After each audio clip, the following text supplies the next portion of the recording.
Hey everyone, welcome to the Get Real podcast. We're so excited that you're with us. Each and every week, we're going to open up God's Word. We're going to have some discussion around what it means to live an intentional life. So let's listen in as we try to get real together. Hey everybody, welcome to the Get Real podcast. My name is Brandon Ginden.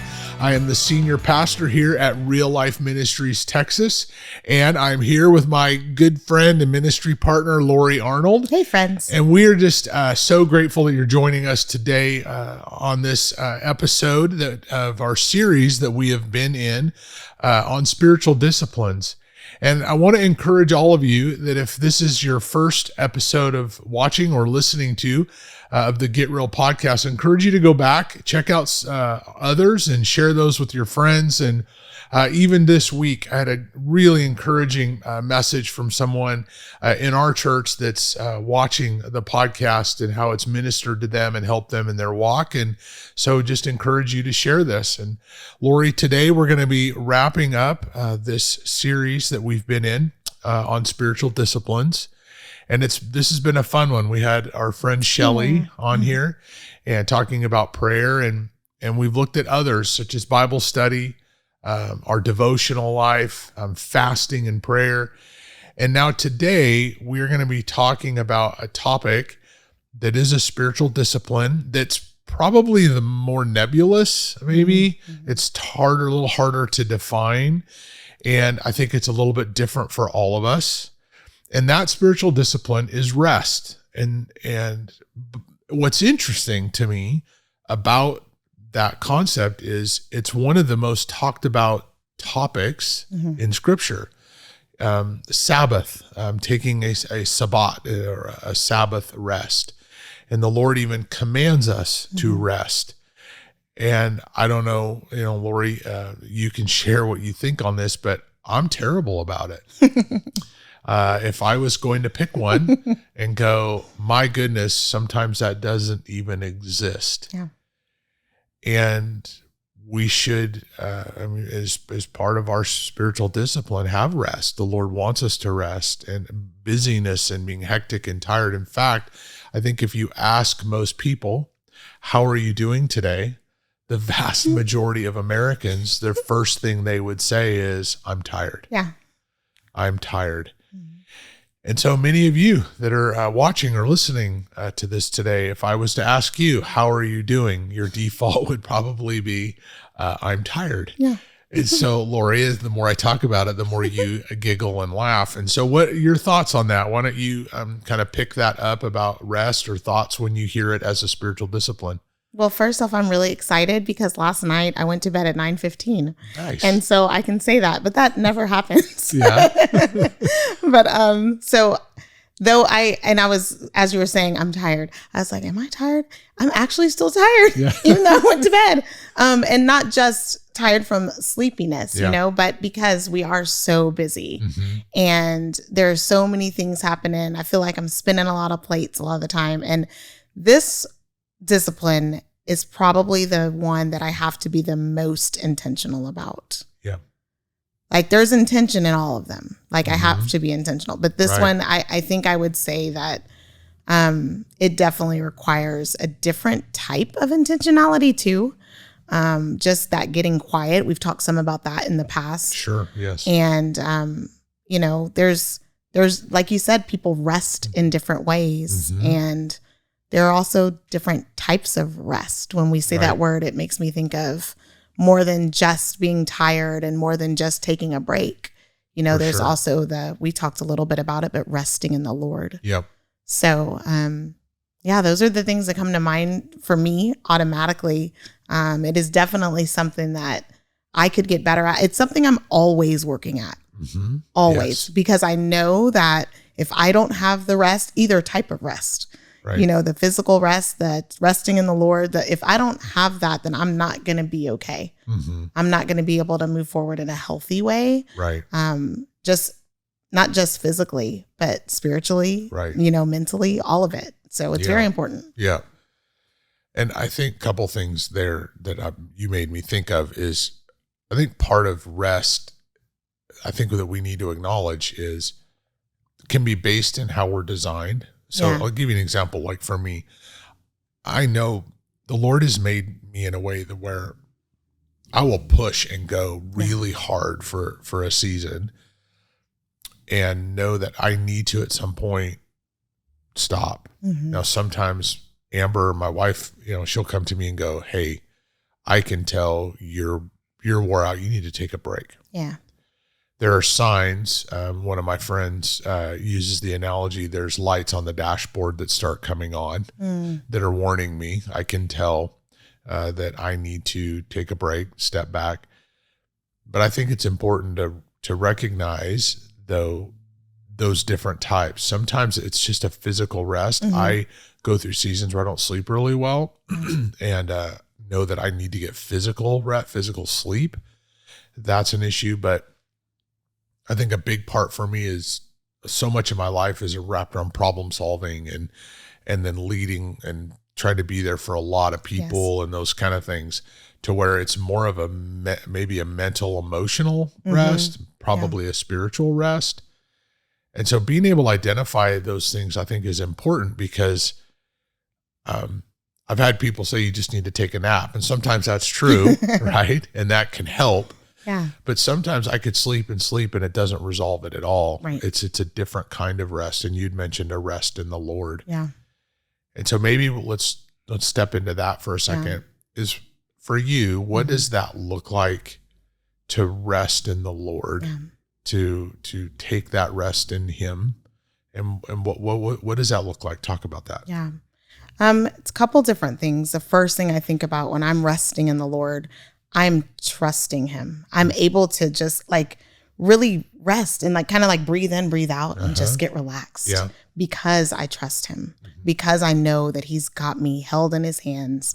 And so it's refocusing my mind and my attention to that truth of who He is, and that He is all powerful, and He's got me, and I am in the palm of His hand, and really it is okay. So that is one way that I rest in the Lord. And another thing is that I have to stand on His truth and His promises, and that comes from reading the Word. Yeah. So spending time with Him, and that can look different. And my favorite is to walk on the beach. I don't live on the beach, but that's my favorite thing to do. So right now, and my kids will even ask sometimes, "Mom, can I go on a walk with you?" Yeah. And most of the time my answer is no, only because that's my time. Sure. And sometimes I use that time to read a book. Sometimes I use that time to talk to a friend I haven't talked to. But oftentimes I use that time to get quiet and to rest in the Lord and to spend time with Him and just walk and listen and be quiet. Right. I'm a talker. I can talk all day. Right. So I need to be quiet and listen. What is the Lord saying to me? Are there any areas in my life that I'm not resting in Him and trusting Him? Yeah, that's really good. I think it kind of pulls some of these pieces together. The rest is kind of it's like a thread to me through the devotional time, the Bible study time, the prayer time, fasting time. This, what you were describing is there's this, if it's in the Word or it's just you're walking and you're listening and talking to the Lord, that's a prayer time. It's bringing kind of a thread that pulls all of them together. And I think resting in the Lord is those things. And that's, part I definitely identify with. I talked about this back in the Bible study episode, is I have to have a quiet and a block and a couple hours and where I am researching and studying, and that's restful to me. Yeah. It's not exhausting to me. And for somebody else, that might not be. Right. I like walking on the beach, but, for me, that's not, it's fine. It's just not to the extent that it might be for you or for Amber, my wife. It's the beach. That's her place. And so that's really good.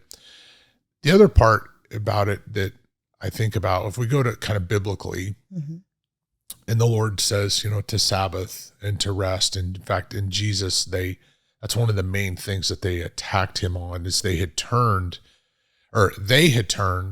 rest, Sabbath, more into a religious practice, like check the box kind of thing. And Jesus wasn't doing the box checking that they kind of expected. And that was one of the major things they attacked Him over. And so maybe we talk a little bit about, to make sure that rest doesn't become this kind of religious box that we check. and so what I mean by that is I think we have to understand what brings us rest. Mm-hmm. And it's not just, okay, I read my Bible in a restful way, or I did whatever. Is for all of us, I think we have different ways in which we rest, and it's part of how we're designed, but what works for us, and to be able to step into that and know it, and so that it isn't just some religious thing that we check a box on. Yeah. And so you had mentioned, walking on the beach or whatever, or maybe, talk about maybe if you've learned some of that in your walk with the Lord, it kind of gives you the freedom to walk in it. You had said, if my kids want to go for a walk with me, I say no. That's you acknowledging some of that, but maybe speak to some of that of rest and your design, rest, and how that works for you. Well, one of the things that sounds really absurd to people that I do for rest is clean. Okay. I like to clean. And I want my space to be a certain way. So if my space is out of order, that's what I feel like it represents my life. Okay. Like if you look at my car or my bedroom, you can tell how life's going for me. Your office? No. I typically keep my office pretty clean. Now my desk, that's an Okay. indicator too. Okay. If my desk your is office messy. is like, Yeah. it's clean. Yeah. I like a neat space. I function well in that. So brings me so much joy. But yeah, if those things are out of order, I'm not at rest. My mind is not at rest. Sure. And so one of the things that I do to make sure that my mind stays at rest, and so I don't feel all of the chaos, I think it's part of me to controlling, like having something to, Okay. I'm like, if everything's out of control, I can clean my room and make my bed. Sure. Like it's a really big deal for my bed to be made every day. Yes. And so, no, a lot of people don't care. They're like, but you get back in it. I'm like, I understand. But when I walk in that door, and if everything else is messy, but my bed is made, that brings me some rest, like my mind's not flipping out. Yeah. So, Right. that's one of the things that I do is clean up, and my kids even know, and even cooking for me, Okay. can be, not always, particularly on a weekend when I have more time to really enjoy it, and I'm providing for my family in that way. It's a love offering to me. Yeah. It's not just, I've got to do this so that I can feed everyone. It's really a love offering. And those things just, they make me feel good. They put my mind at ease. And those are some of the things that I just love to do that are a little bit backwards from most. Yeah. But Sure. Yeah. I mean, mine are different. I too, I kind of agree with some of that about order and things not being chaotic. I don't like things really messy. It drives me crazy if my desk is messy and I got to sort it'll get messy and I got to sort it all back out.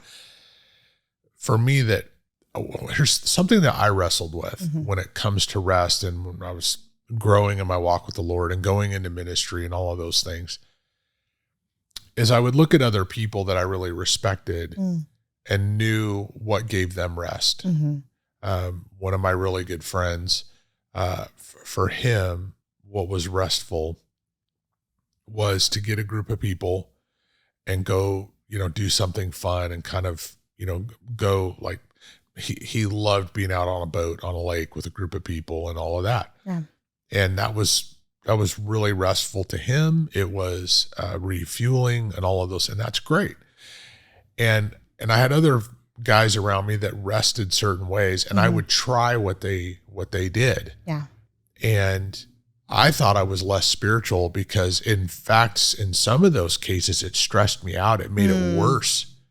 It was rough. And even for Amber and I, there's some things we rest similar, but there's things that she does that's restful that is not restful to me at all. Yeah. And so a big part of my spiritual, I feel like, maturity and growth was to acknowledge, I'm not like wired like everybody else. Yeah. That's okay.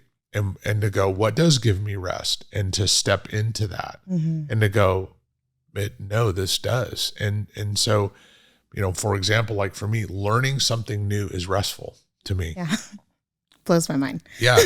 I love it. And I want to read it and know it. But what's funny is I can't read for 4 straight hours. I'm like, I'll read for a half hour. I'll read a lot. I'll read fast, and I'll pour all this content in. And then I got to get up and walk around and go do something else and then come back to it. And so it's giving myself the permission to do that. You giving yourself the permission to go, this is what's restful to me and allows me to recharge. Yeah. And I think that's an important part in our walk, because if we don't take the time to recharge, then we don't have a whole lot to give to anybody else. Right. And I think it's physically, spiritually, mentally, it's all of those parts. And I would really encourage people, and I think for you and I, in thinking about this, is in the world that we live in today, it is such a, the cell phone and staring at screens and it's so busy and so hectic that I've wondered, are we addicted to that stuff? Are we addicted to the busy and the hurry and there's almost an addiction to it, instead of, and learning, going, I've got to put stuff down, set it down, get away from it. You've talked about that on other podcasts, about us acknowledging and giving ourselves permission. And this is a big one for me, giving myself permission to rest in a way that's restful. Yeah. And so any thoughts on some of that? That's just really good. It hits home.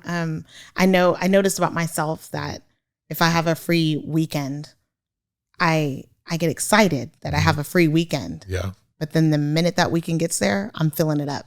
I'm trying to, because I think there is a bit of an addiction there.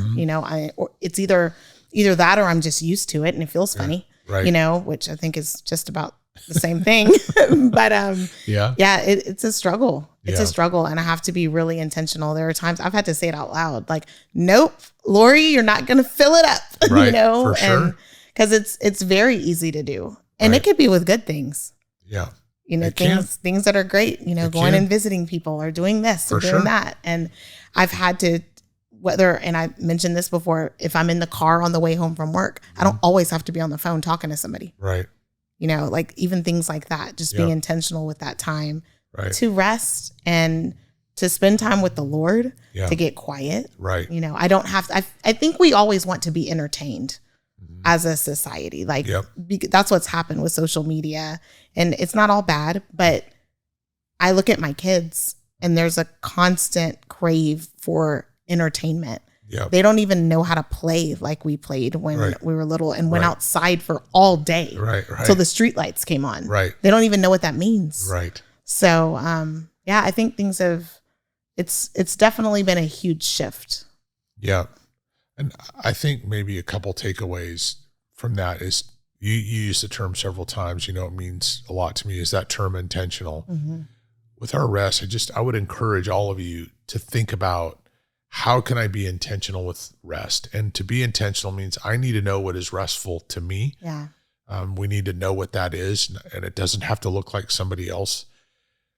But also, I want to be out of the mindset of where it's like, gas pedal 1,000 miles an hour, and then you're like to the point of red line burnout, dash lights are coming on, warning, warning, warning. And then you're kind of crash resting, right? Instead of having just a little better rhythm, not such big high peaks and valleys. I've tried to do that. I would encourage, everybody to think about that and what are little moments of rest that you can put in along the way. Yeah. And make it very practical and to notice that, and calming and slowing down is actually a practice. And maybe, for some of you, it's exercise, it's going for a walk, like you said, Lori, it's just turning everything off, giving yourself, an hour when you get up in the morning, or an hour before you go to bed, or whatever that is, or to weave in those little moments of rest so that we can hear from the Lord. And because I know this, and this is truth, the Lord will not compete with our busyness and noise in our life. And so he'll allow us to crash. He'll allow us to kind of come to the end of ourselves. And boy, I've been there, and that can be really painful lesson. And so I think us learning to rest in a way is a spiritual discipline. So any other final thoughts as we close up the podcast on it? You kind of hit on it. I just really believe that one of the things that works for me is what brings me rest. Thinking of the things and doing the things that bring me rest constantly. So in addition to being intentional with that time, but what things bring me rest ongoing. Yeah. And that is, like I said, for me, making sure my bed's made every day. Yeah. Making sure I go to bed at night Yes. at a decent time. You know, Right. that will bring me rest, ongoing, continuous rest. Yeah. So That's great. Well, I hope this whole series was encouraging and helpful to you, and to think about those areas. Maybe you're challenged to now spend more time studying the Word of God, or to evaluate your prayer life and start maybe for the first time to fast or to practice some of that. But in all of it, what we talked about today is this red thread, this theme through it all. Those are meant for us to rest in the Lord, to spend time with Him, and to have that as part of our spiritual discipline, and being able to just to rest in the Lord. And so my hope is for all of you and for Lori and I that we learn to rest in the Lord and to walk in those spiritual disciplines. So, well, God bless you all. We'll see you on the next episode. Hey, thanks for joining us on the Get Real podcast today. My hope each and every week is that you're able to take the content, apply it to your life, that it becomes more of who you are and less of what you do, and that we live an intentional life together. If you're interested in supporting the work of ministry here at Real Life Texas, we'd like to invite you to do that by going to reallifetexas.org/give and supporting us today.